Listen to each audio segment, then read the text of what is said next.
Don't ever say I'm not dedicated to this. Third time filming this review. I switch mics. Hopefully this is gonna sound good. Here we are for our review for Train to Busan Presents Peninsula. Third time. Roll the intro.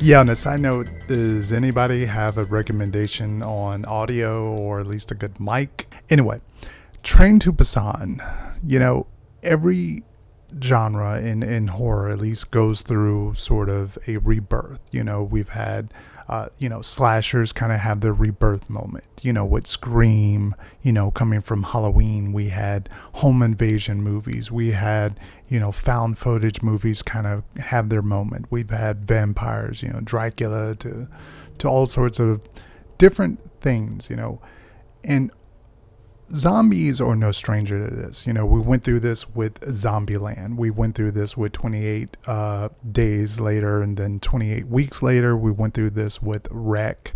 And, zombies always has this thing that just draws people back to it. So in 2016, we had Train to Busan. Now, me, on the other hand, I'm not the biggest lover of that movie. I thought, hey, solid zombie movie, solid. I didn't think it was crazy like everyone was making it out to be and overhyping it, and people were thinking this is the best zombie movie ever. I wasn't on that train. I thought, nice solid zombie movie, but here we are in 2020 with Train to Busan Presents Peninsula.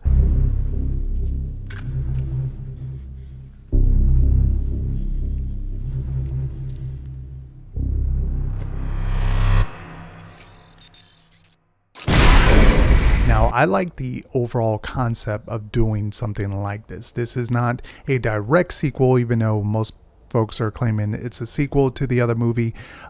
It's only a sequel to the events that happen in Train to Busan. It's not a sequel like we're not following the same characters. It's totally a different story. Really, it's only the events are following. So 4 years after those events, we are now sort of in this underworld of what happens after a zombie apocalypse. Like, what happens to the city, what happens to the folks that live in that city who don't make it out. They kind of explore some of those factors of a zombie apocalypse, and that is what I really enjoyed. I also enjoyed the fact that this did not stay a horror movie, and that's going to drive some people nuts. If you're a fan of the first one, you're probably not going to enjoy your adventure on this time around, because this one doesn't really rely on the horror. Yes, the zombies are still there, but they're more like a backdrop, and they do some cool things with the zombies throughout the story, involving some lights and some sounds and different ways they utilize them. It reminded me the zombies this time around reminded me of something like World War Z style zombies. And also, more part of this story is like a heist and a siege and sort of an escape from the city. It reminded me of a John Carpenter movie. It's not the future we wanted, but the future that happened.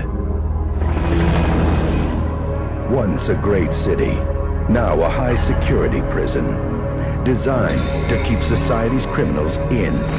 And while this one was more centered on action and sort of a bigger budget, and they wanted to explore that with more action pieces, I enjoyed all the gunfighting, all the action, the thrilling parts with the zombies. I like the characters that we kind of come across, in this under-sieged city.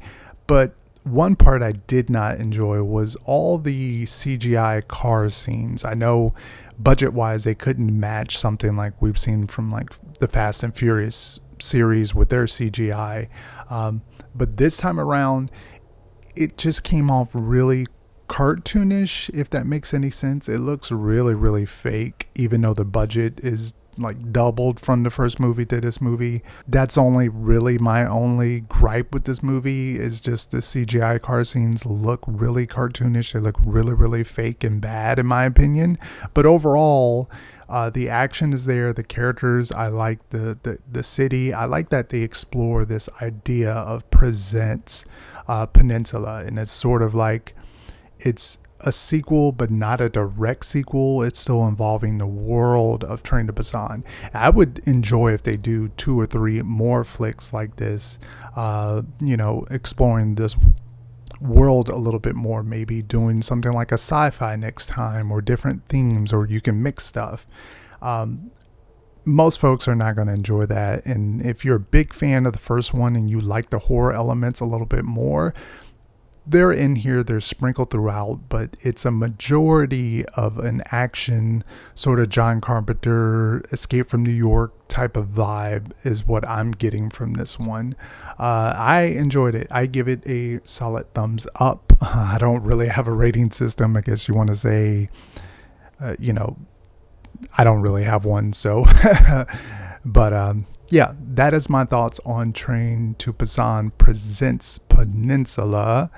This is my 3rd time filming this review. Hopefully you guys will watch it, because my mouth is so dry from all the talking. In fact, right before you're seeing this one, I actually sat down and recorded the second review and then found out that the audio was messed up.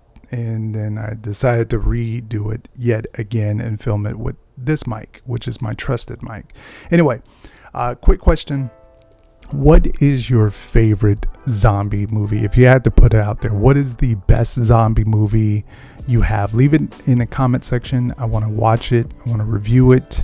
What do you think is the best? I know for me, to answer my own question, I'm going to probably say Wreck is probably the best zombie movie I've ever seen. Just on a horrifying element, it's thrilling, it's scary as hell.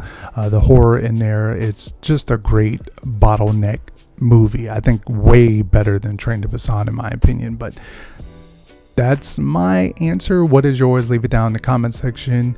If you guys enjoyed the video, make sure to hit a thumbs up. Subscribe to the channel if you haven't already, and I will catch you guys on another review very, very soon, and hopefully not filming it 3 or 4 times. Hopefully I didn't forget anything I left out in the other reviews. I don't think I did. Anyway, thank you guys for watching. Adios. Peace out.